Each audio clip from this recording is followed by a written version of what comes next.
Welcome to the Fishery Fast Lane podcast. I'm here with Tony Campbell. Tony, I actually spoke to you. I reached out 11 years ago, so it's not the first time we spoke. Might surprise you, but I'm interviewing you now, but I was hoping back then you were going to be interviewing me because I was applying for a job. I sent you a CV. Right. And last night I was looking, I thought, I'm going to have a look, because I'm sure I did send a CV, and I sent a lot of CVs back then, and very few people got back to me, but you did get back to me. Right, okay. So yeah, I did apply for a job with you back then. I've got another job going at the moment, if you want to apply for that one. So back then, I think it was the fish farm. You still run the Carp farm? Yes, I do that for 3 days a week. So with everything else I've got going on, I used to be full-time there and, on the weekend roster on call, but gradually trimmed it back over the years, and now I'm just 3 days a week there. So because when I spoke to you about coming on the podcast, I know it sounds like there's more that you don't do than what you do involve yourself in. So what does your week look like? Right, so I basically run the fish farm for Neil Hardy Aquatica, which is the largest recirculating carp farm in the UK. We've got the highest health status of any carp farm in the UK as well. Predominantly koi. It's mainly a koi farm. Obviously, me going there about 21 years ago, I enjoy the restocking industry, so I brought that with me, and I brought some of my old customers to that. It's only a small site, so we're not the same size as VS or any of the others, but we do.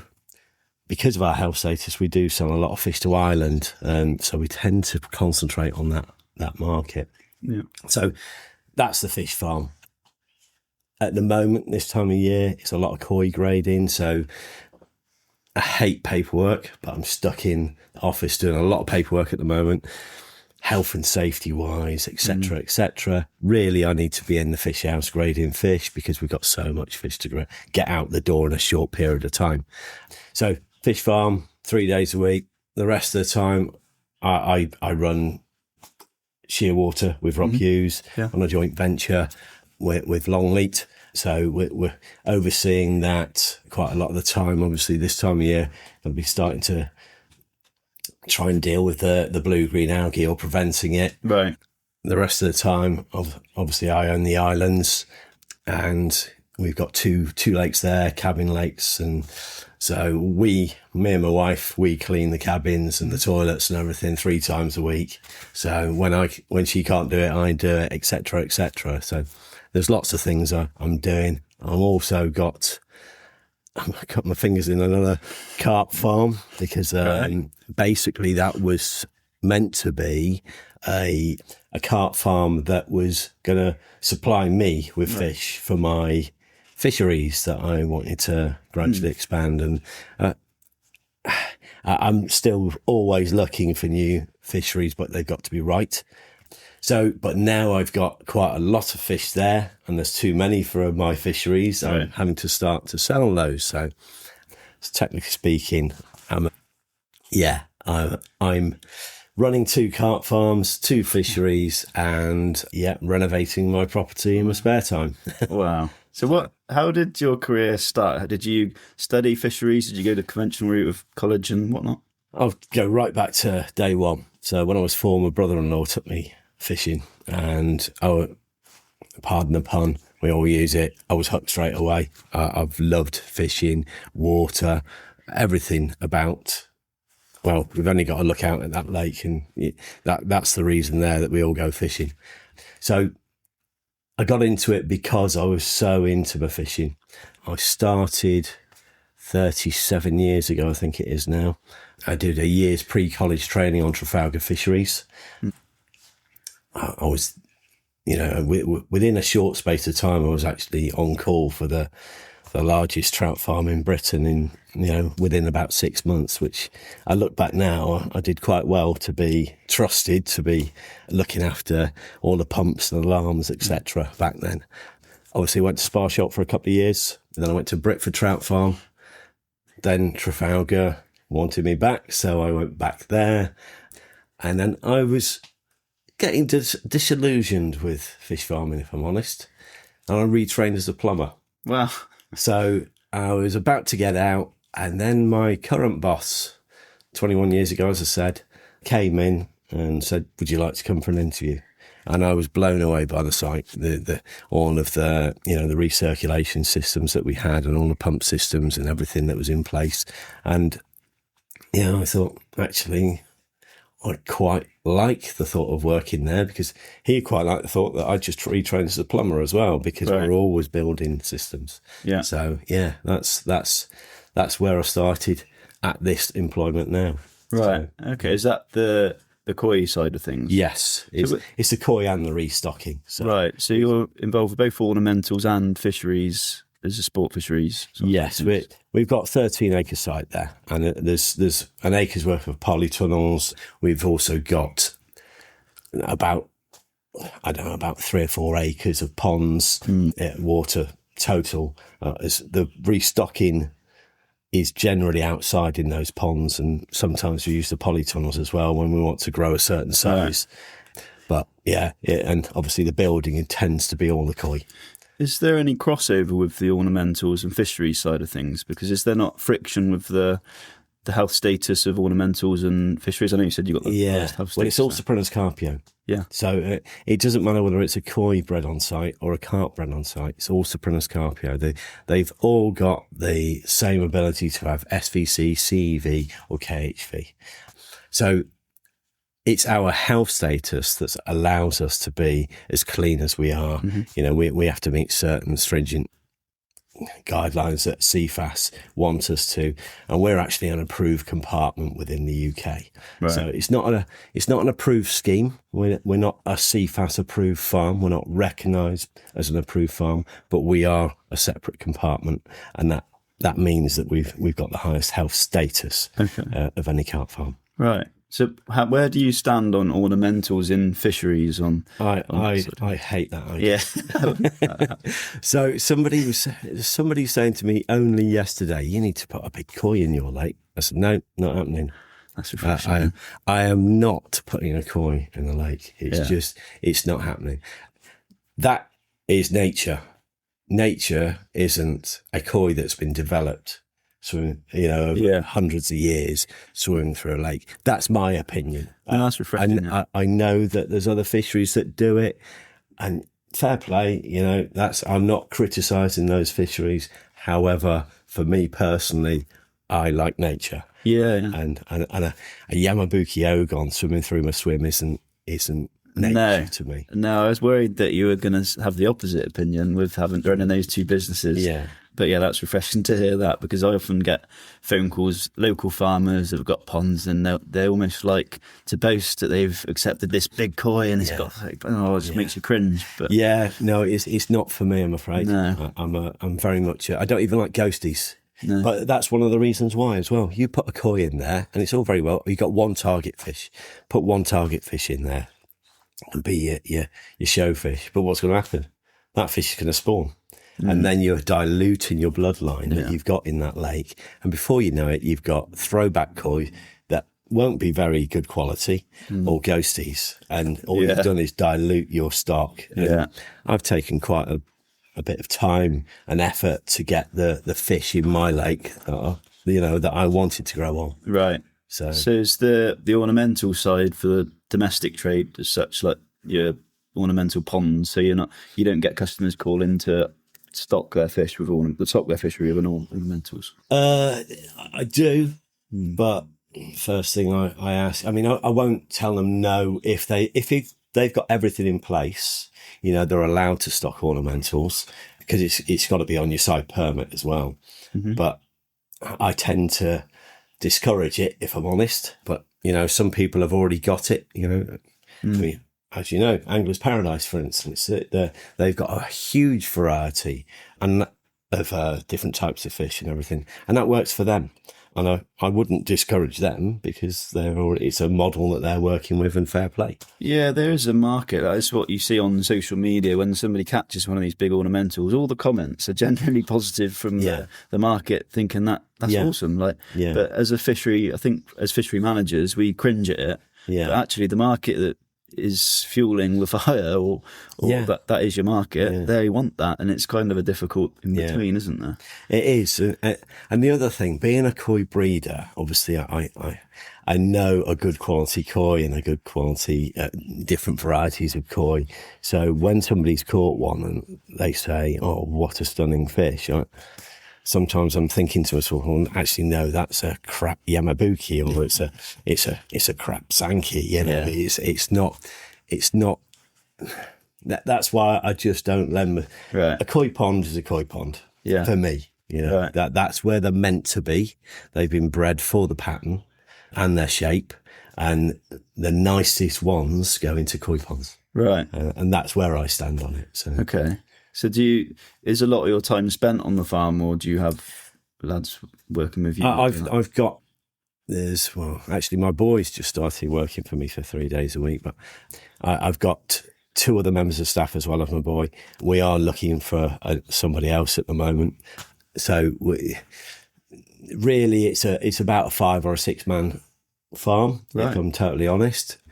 However, the markets have been awful. Have they? So the ornamental market, because of energy crisis, everybody's electric bill went right up. So what's the first thing they do? They thought, right, how can we cut, our costs down? Right. Well, the pond's going. Well, it's got a heater. It's got pumps running all the time. And instead of thinking about how can we make this more efficient to run, they'll say, oh, we'll just switch it off and get rid of the pond. Yeah. There's a lot of ponds being filled in, which is a shame, because I remember I used to love going to the garden centre as a kid and looking at all the koi and wanting my parents to buy a fish and stick them in the pond. But it's definitely died away over the years. And now we've got the energy crisis as well, where it costs.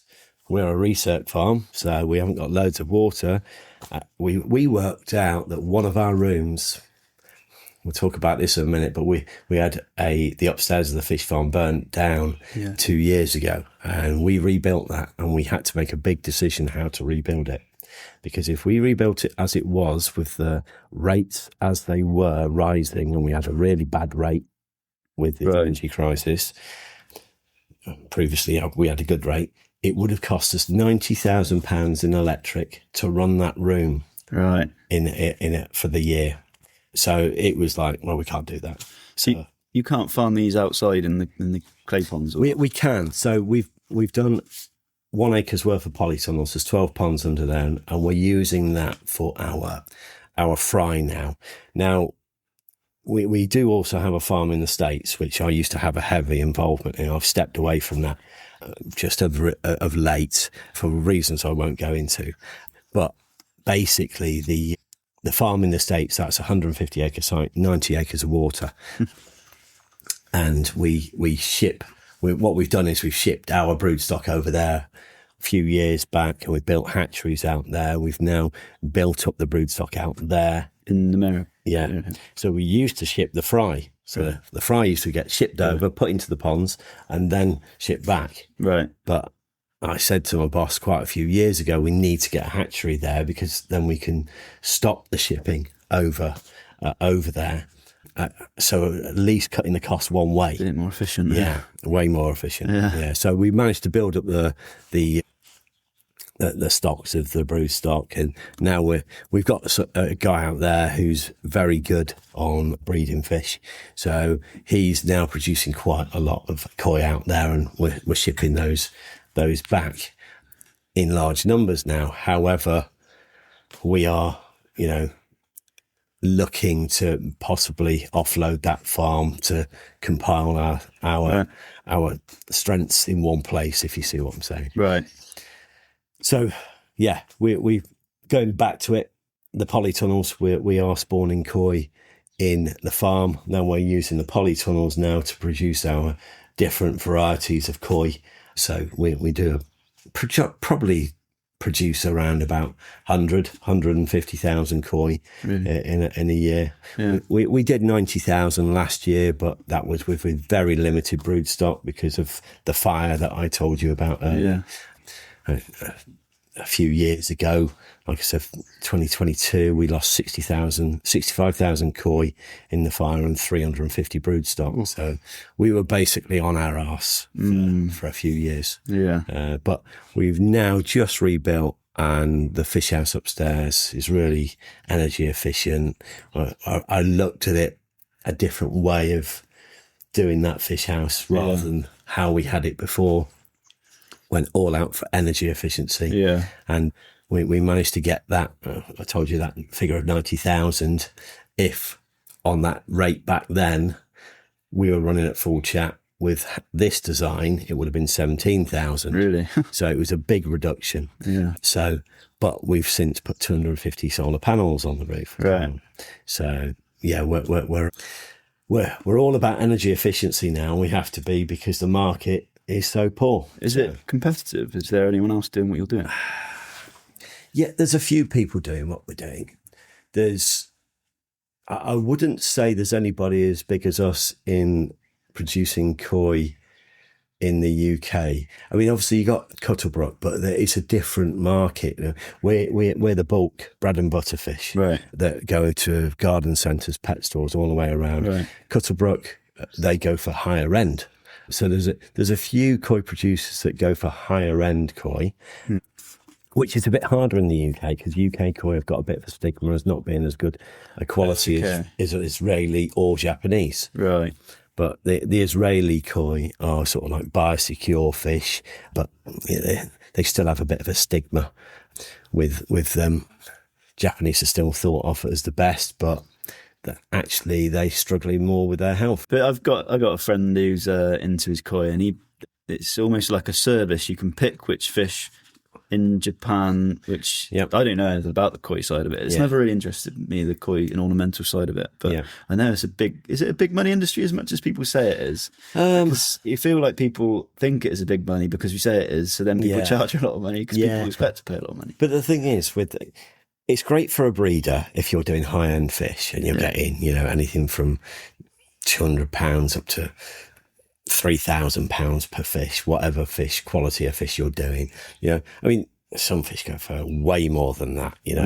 I've heard for fish going up for $250,000. But in the UK, it tends to be people buying high grade koi for anything from £50 to £1,000, basically. Right. But the thing that gets me is, as soon as they put them into their pond, they're almost worthless again.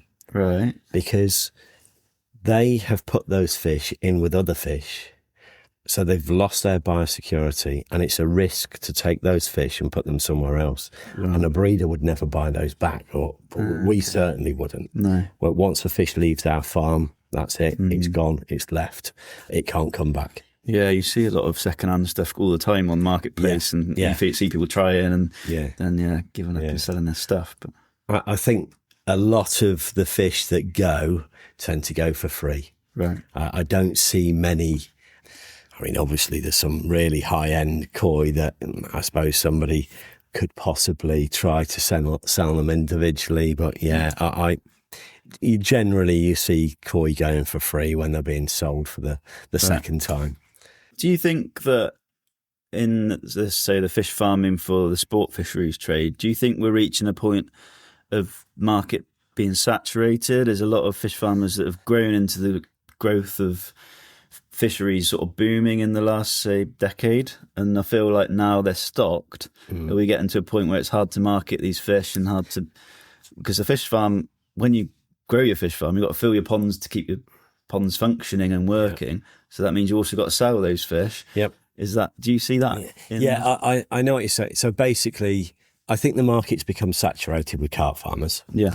If I was ever going to buy any fish, it would be from the big boys that I trust. Yeah. I don't really want to buy any fish off somebody that's just got a few golf course ponds or a pond in the back of a farmer's field and has only just got into it, bought somebody else's fish, grown them on, because I don't know if they've done it correctly.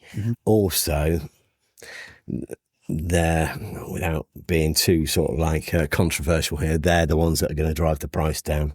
The smaller farms. Yeah.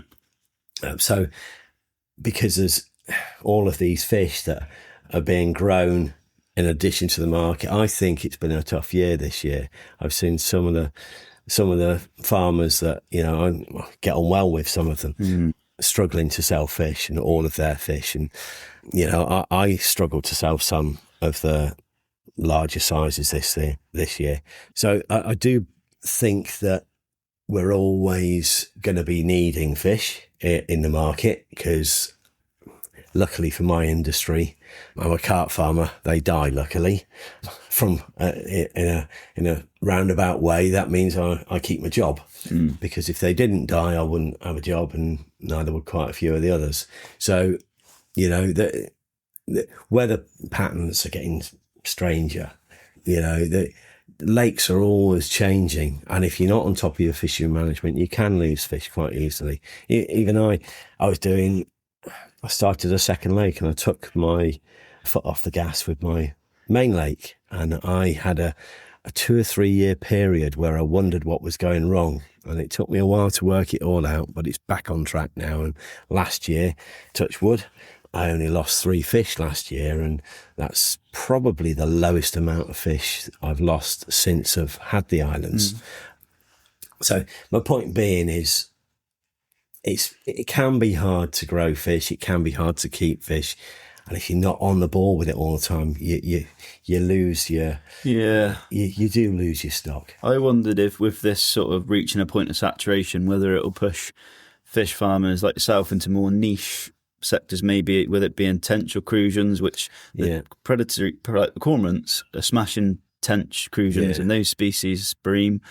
Are we going to see the market dominated by carp, that, well, fisheries only having big species, and how do we replace the specimen tench and bream once they've been hammered and out? There are a few of us that are doing tench. I do a few tench, not many. I tend to do them more for the ornamental market, if I'm honest. Yeah. Because we only do a few, we get a much better price on the ornamental market than we do the restocking market. So, you know, but there's a few fish farmers out there that are diverse into other species. And I think you've got to be able to diverse into another species if you don't want to, if that's your main business, because the pop-up fish farmers, as they're called, they are going to struggle to diverse into other species because they're not going to be as easy as carp. Yeah. I think I'd probably fit into that smaller fish farm that you talk about. But I live on a dairy farm, and we've got space to dig more ponds, but I don't want to get myself in the position, like a lot of these fish farmers, where you become under pressure to sell fish to make space in your ponds for the next production cycle. And then you're almost pushing fish into the market, and then you've got to be on it with your marketing, your pricing, and it becomes, I feel like the love would fall out of it for me. So that's why I've just kept it small, bit hobby style, probably like you would advise people to avoid people like me. Obviously everything's done by the book and what I do, and everything's health checked every year.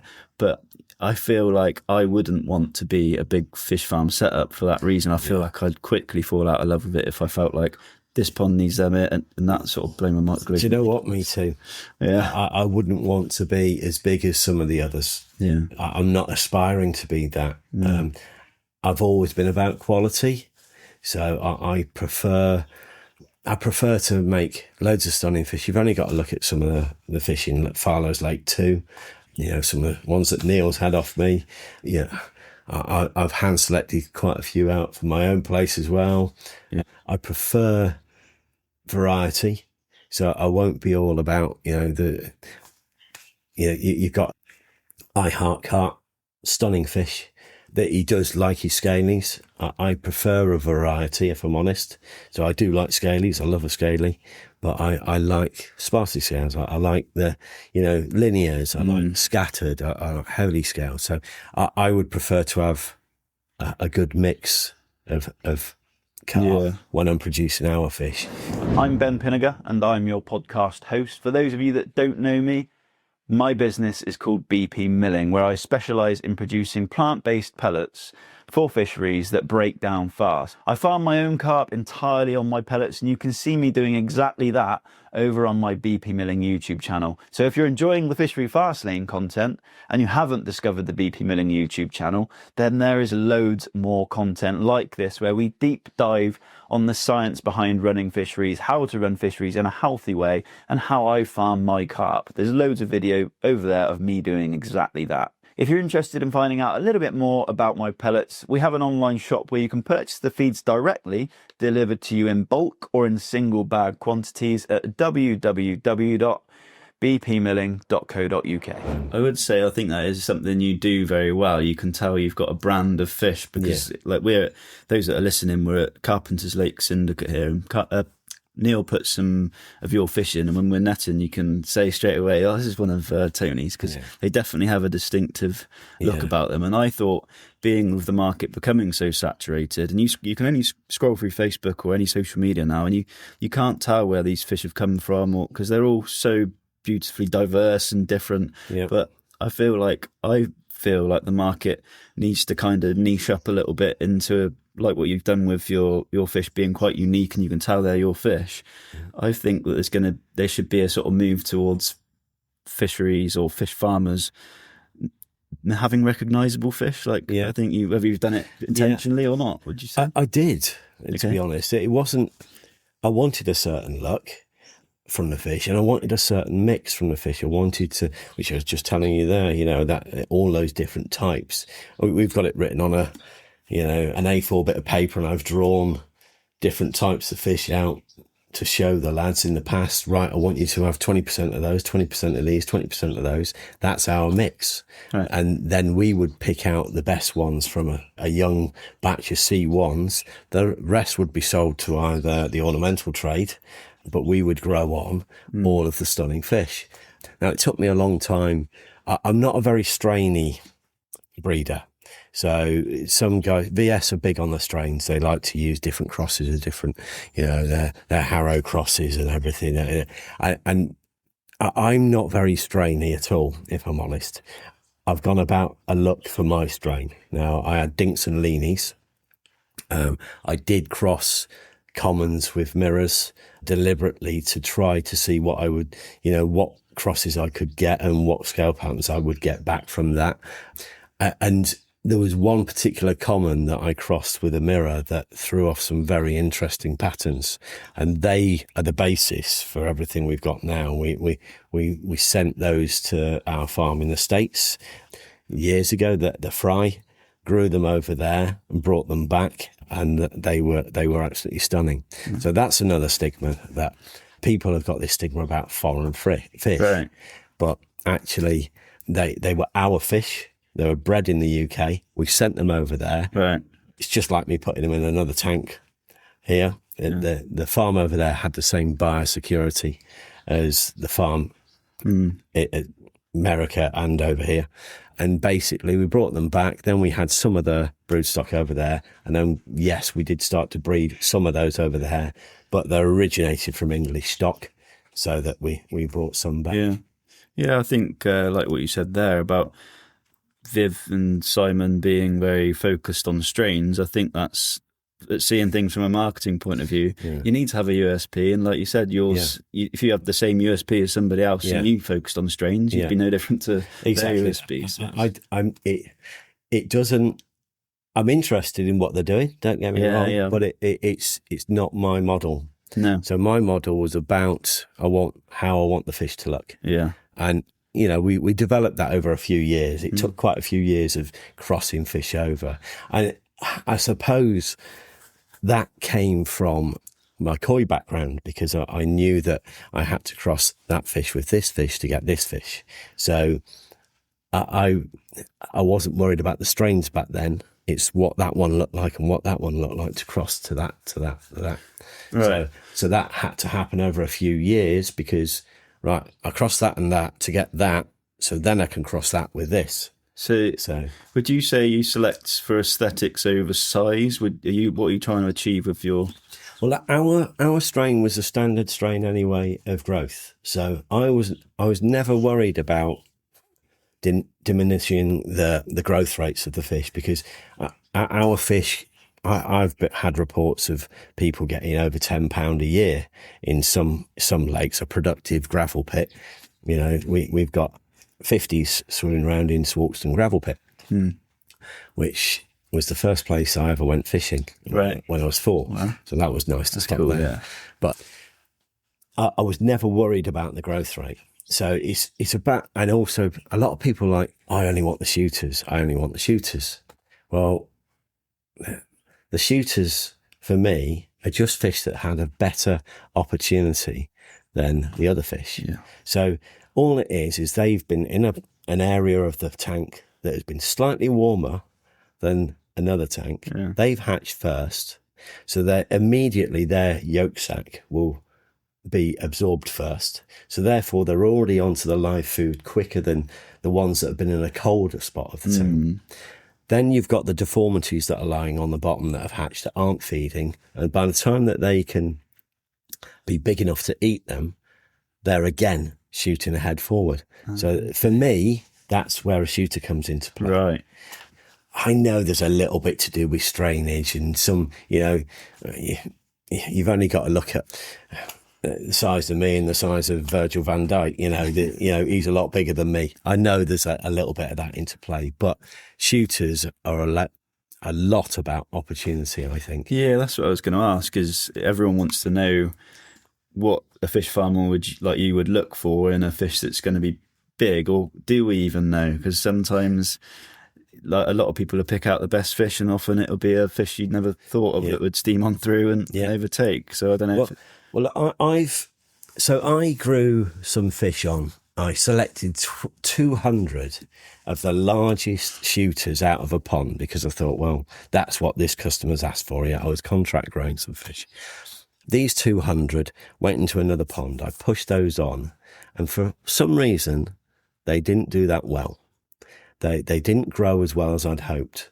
But the next batch in behind them grew just as well, if not better, and matched them for size. Right. So it was about, again, it's about opportunity, and it was about the productivity of the pond and everything. So I think there's more about environment and growth than actually to do with, it's a bit of a sweeping statement, but more to do with, you know, growth and environment rather than the genetics. Yeah, I try and encourage fisheries to see past that and focus on the fundamental stuff that we know is going to make a difference to the progression of the fish, and let the fish do the rest. They'll tell you whether you're getting it right or wrong. Yeah. And I just wondered if there is something that you look for and you think, or whether it is just a random thing. And it's no, I mean, like I said, because of that, what I was just saying, I'm not saying that there's definitely, you know, your cricketback commons, they don't grow. We know that. We got load in shearwater that just don't grow. There's a local lake to me, load of cricketback commons in there. They don't grow. So I do know that there are strains that don't grow, and there's strains that really grow quickly. We know that. I didn't want an amazing growth strain, because if you're growing something 5, 6, 7 pound a year every single year, or even, to be honest, you can get £1 a month in research systems, as Rob Hales is finding out. So in research systems, you can grow a carp very quickly, but my worry is there, if you grow it from 2 to 4 inch all the way through like that,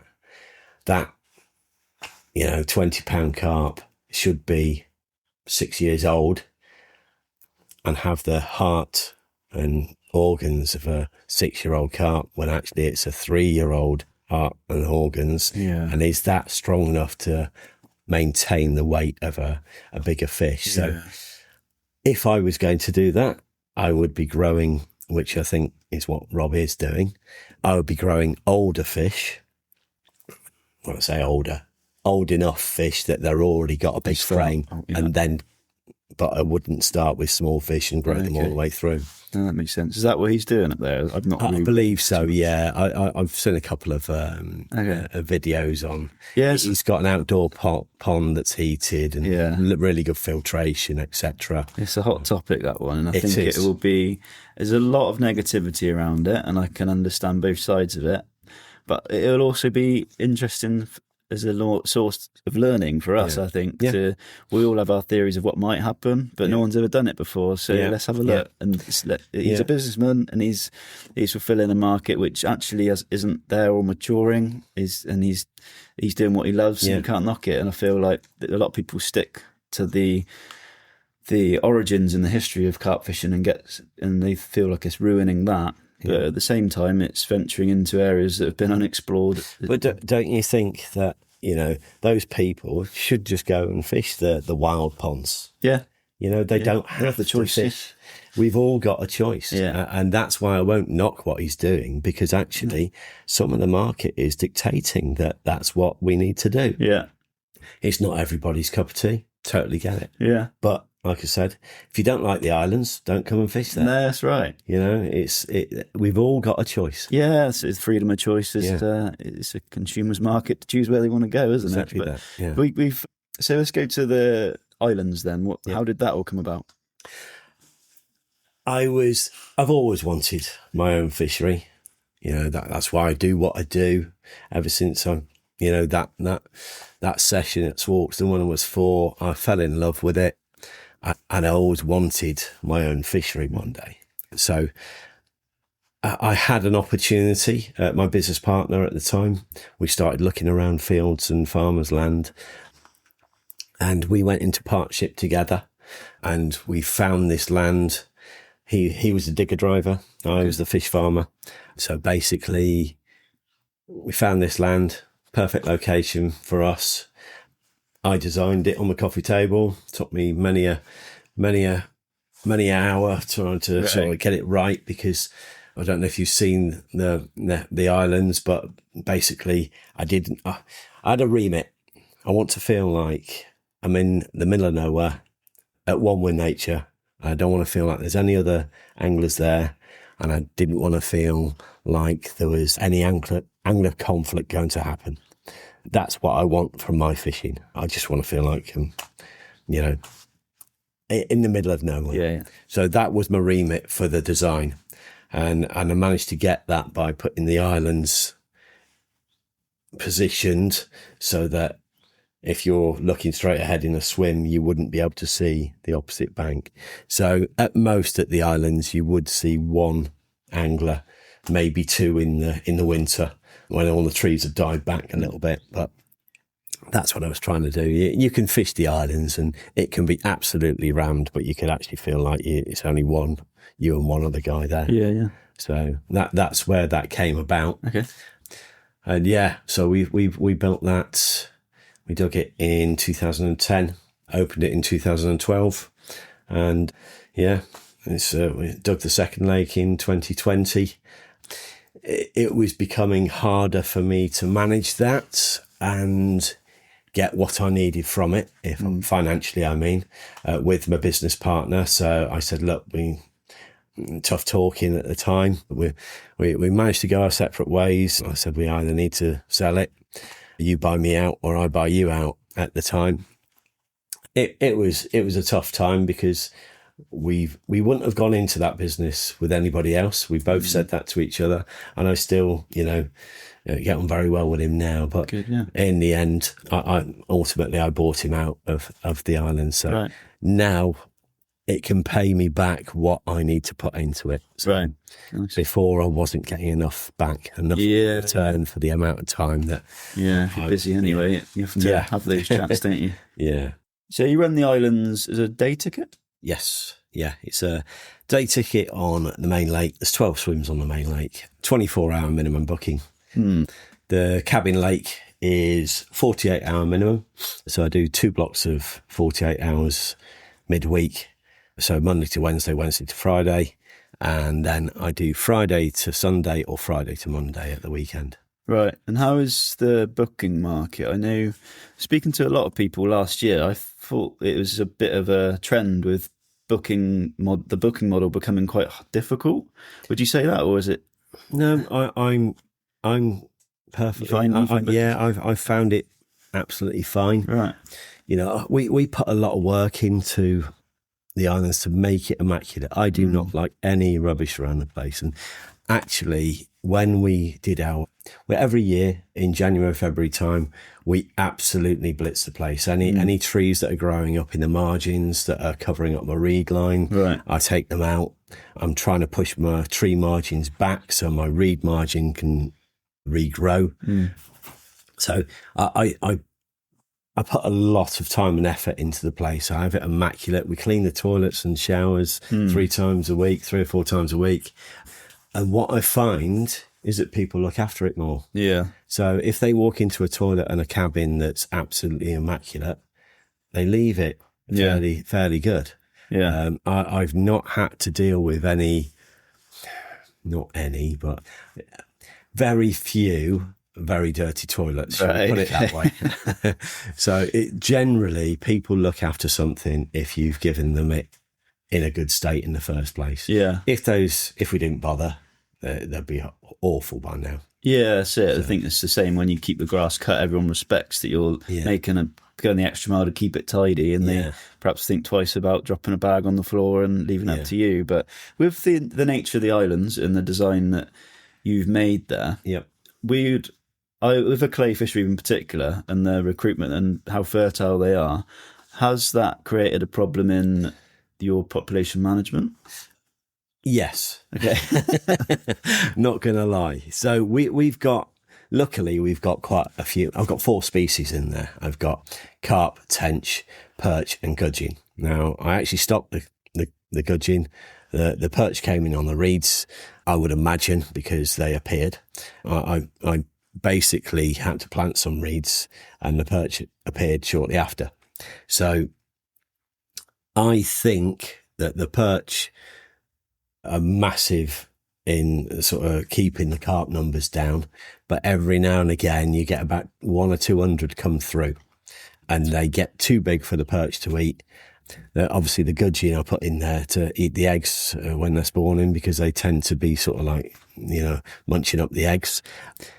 The 100 or 200 carp that I do have come through, if they start to be a pest, they start to get caught.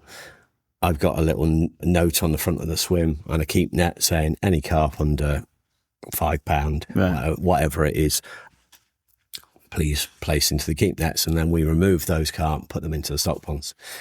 So we're always managing the levels of the stock rather than netting it, because I have netted it, but I don't want to disturb the balance too much. Right. So I'd rather trim that balance down slowly than alter the balance massively. Yeah. If you see what I mean. I never, there was 2 or 3 years ago, I was having a problem. So I did net it then, remove a few of the perch and some of the smaller carp as well.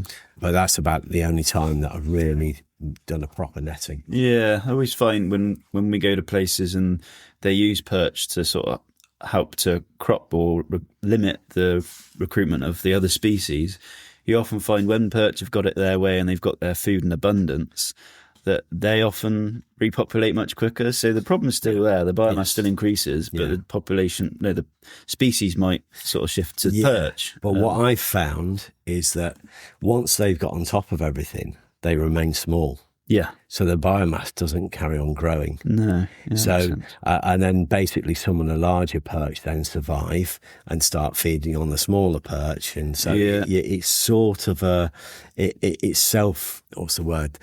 self-sustaining, if you like, on the numbers of perch. So I've only had to remove perch once. There was one year where I had a lot of perch, but they were all small. Yeah, so the biomass wasn't really getting out of control because they stayed small.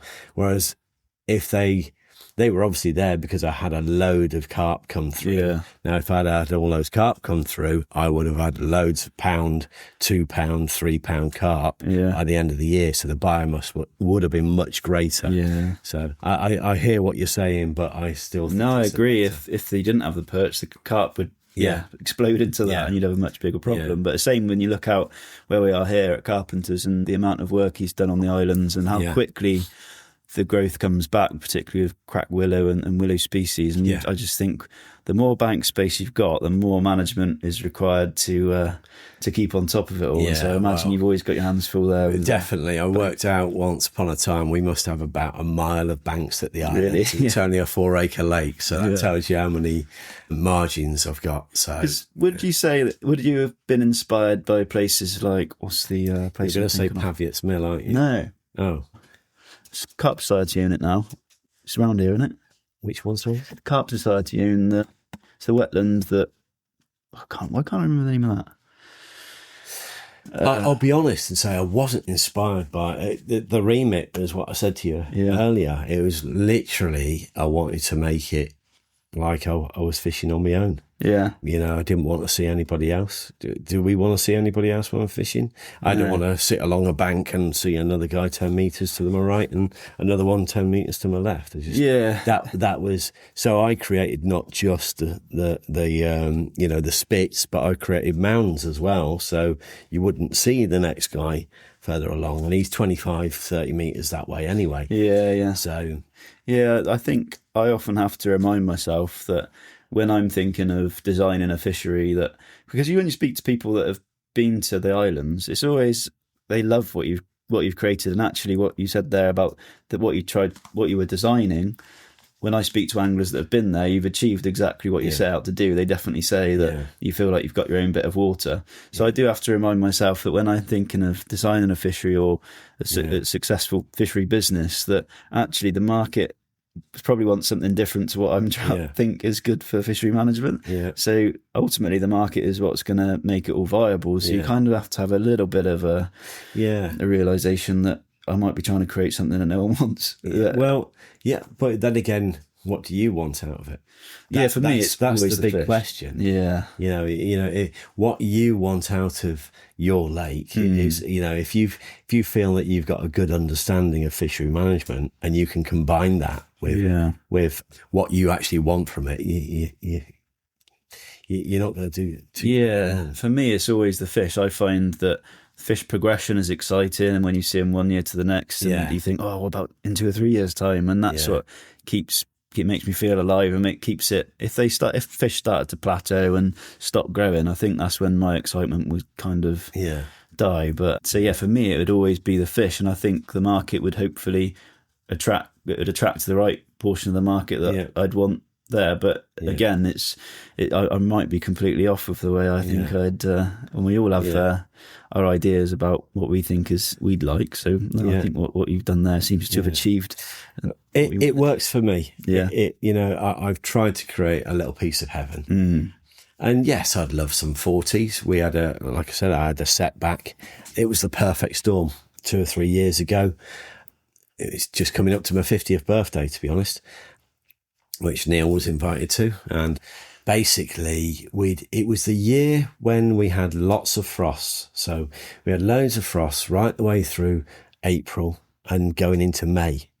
And it was like back-to-back frost. So I worked it out that they must have had a really low immunity because it was still cold. It was coming out. They hadn't heated up at all. Then all of a sudden, from those frosts, we went straight into 30-degree heat for a week.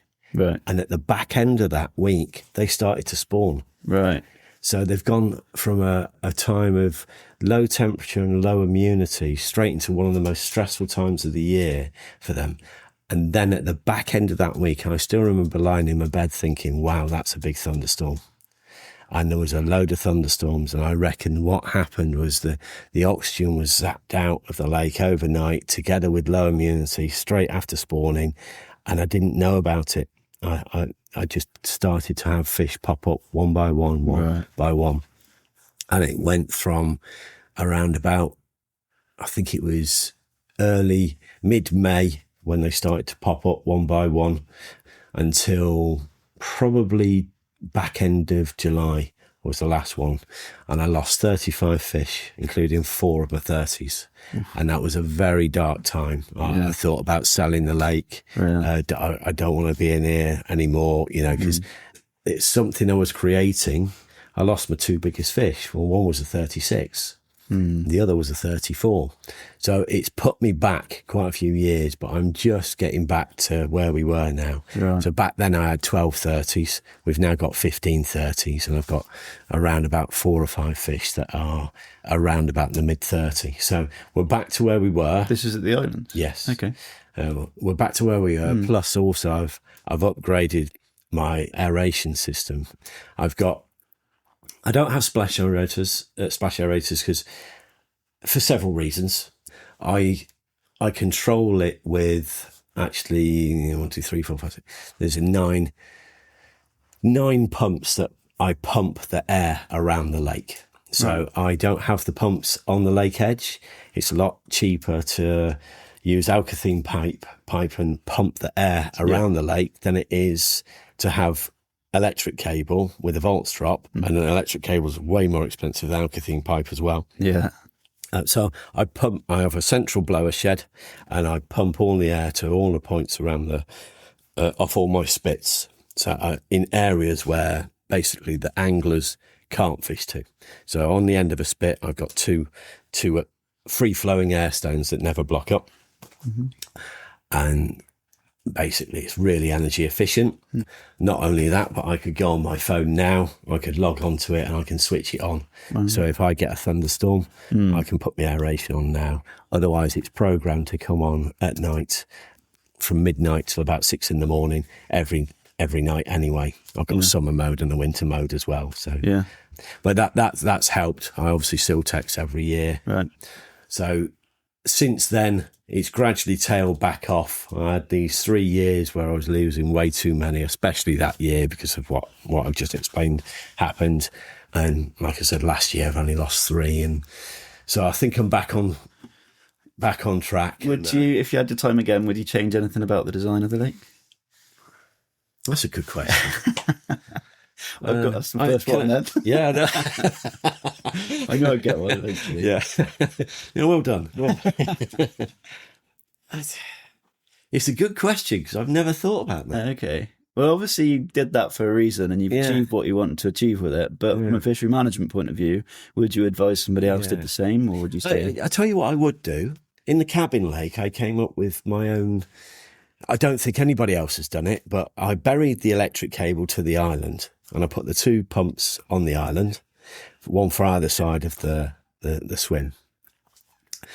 Now, what I did then was I buried the alkathene pipe from the island underneath the lake bed to a hole that we dug in the lake bed, filled that full of big rocks and then full of smaller gravel on top. So I made the air stone in the bottom of the lake. Yeah. And that actually kicks out an awful lot of air. And diffused air, there's loads of people that talk about diffused air being rubbish. Oh, it's not worth it and everything. Absolute twaddle. Because basically you're keeping the lake balanced. If you keep your oxygen levels from stop going like this, you don't want to see that. You want to see that. Yeah. You want to see a nice balanced oxygen level and keep your lake balanced. And that's why I keep my aeration on pretty much all year round. But I tone it down in the winter and I up it a bit more in the summer. Right. Yeah, I think as well with the other benefit of aeration is mixing the layers of water. If you ever swam in a natural water and you feel the thermal layers and you think, if this is more consistent, the fish would move more. So destratification, right? Yeah. So when you're destratifying the layers of the water, you're taking that colder water from the bottom of the lake. That has a better ability to hold oxygen. Yeah. So therefore, if you're mixing that with your warmer layers, where are they going when they want oxygen? They're up on the surface, stressed like that. Now they're in the area of the lake that's not holding enough oxygen. Yeah. So if you can cool it down by destratification, you're going to be, even at 1 or 2 degrees, it's going to make a difference. Yeah. So I've done experiments at the fish farm before now where I've had 3 buckets of fish, 2 with 1 kilo in and 1 with 2 kilos in. And I've put an open end airline in the 1 and the 2 kilo and nothing in that one. And I wanted to see timings on how quickly they would start to struggle. First bucket struggling after a minute or 2. obviously put them back and, didn't let them Yeah. suffer.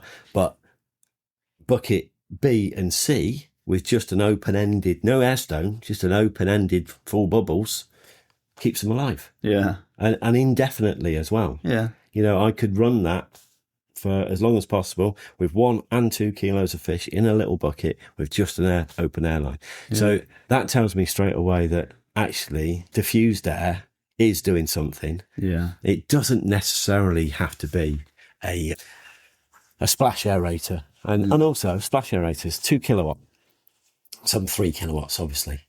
If I was to use the same amount of kilowattage in diffused air, the lake would look like a bloody jacuzzi. Yeah. So it's about the input of what you put in, not just the fact that, it's diffused air, it's rubbish. Yeah, everyone gets carried away with the efficiency and all of that.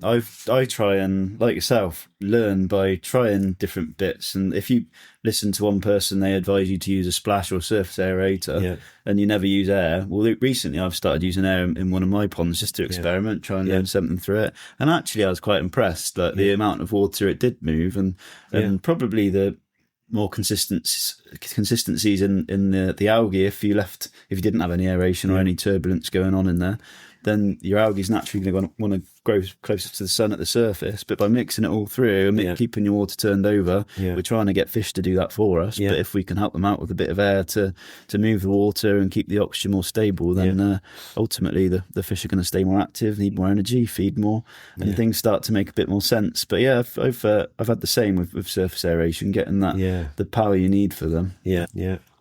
But it's always trying to learn with been using solar as well with some of my stuff, and that seems to be getting better. And what sort of wattage are you getting on your solar pumps? What sort of wattage pump are you able to run on your solar? I think I use like 100 watt. Yeah. I'm no expert I employ a guy who's very good with his electrics, and he's sort of specced it out for me. And he's doing a good job. I know it's not as efficient as a surface aerator, and perhaps not efficiency is not the right word, but I find with a lot of people that, and with my ponds, there's only very few times through a year where your oxygen needs supplementing, so I don't need it on all the time. Yeah. I like to have it on, like I say, the other benefits of pushing the water around and keeping the fish active, and it's keeping the consistency and water quality. But having it there for emergencies as well is really because you can keep, like you said, you can keep them alive with not a lot. Yeah, it might not be the best oxygen content in the water, but it'll keep them alive. You're not going to lose them. So that's exactly it. It's about balance and sort of maintaining. I don't like peaks and troughs. So when we used to have an oxygen monitoring system on the fish farm, we could see the graph. So you'd see that when we fed, the oxygen would plummet down, and then the system would pump the oxygen back into the systems, so you'd see it go up like that. And actually that's what we wanted to see in a research system, because then you know that you're running at the ultimate efficiency because everything's being used. However, in a wild natural lake environment, you only want to see that. You don't want to see these peaks and troughs, because extremes are trouble. As soon as you get an extreme into my diffused aeration, I'm not sure it would help me in a crash, but what I'm doing is I'm preventing a crash. Yeah. That's the difference. Yeah. It's a plus. Also, for a splash aerator, it's 2 or 3 kilowatt. And like I said, I've got probably 12 pumps running, probably around about 88 watts each. Yeah. So about a kilowatt.